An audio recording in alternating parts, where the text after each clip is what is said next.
Karampur town office में वतन अज़ीज़ पाकिस्तान जी 79वीं जश्न आज़ादी के मौक़े ते परचम क़ुशाई जी मुख्य तक़रीब कोठाई वई।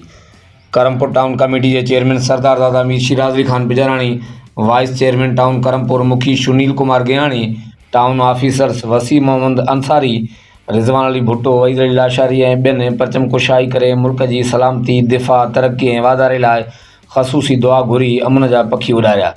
इन मौके ते क़रमपुर टाउन कमेटी के चेयरमैन सरदार दादा मीर शिराज़ली खान बिजराणी चयो त असीं अॼु वतन अज़ीज़ पाकिस्तान जी 79वीं जश्न आज़ादी वारो ॾिहाड़ो मल्हाइण लाइ गॾु थिया आहियूं। मुल्क पाकिस्तान असांजे वॾड़नि जी अज़ीम क़ुर्बानीनि खां पोइ हासिलु थियो आहे। असीं पाकिस्तान में रहंदड़ हर मज़हब जा माण्हू पंहिंजे अक़ीदे, रीतुनि ऐं रस्मुनि सां आज़ादु ज़िंदगी गुज़ारे रहिया आहियूं।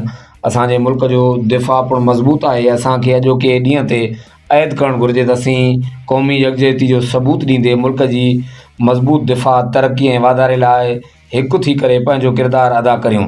आख़िर में टाउन कमेटी ऑफिस में पाकिस्तान जी 79वीं जश्न आज़ादी के मौक़े ते केक पिणु काटियो वियो। परचम क़ुशाई तक़रीब ऐं केक तक़रीब में टाउन कमेटी के मुलाज़िमनि, शहरियुनि ऐं इलाइक़े वासियुनि वॾी तइदाद में शिरकत कई।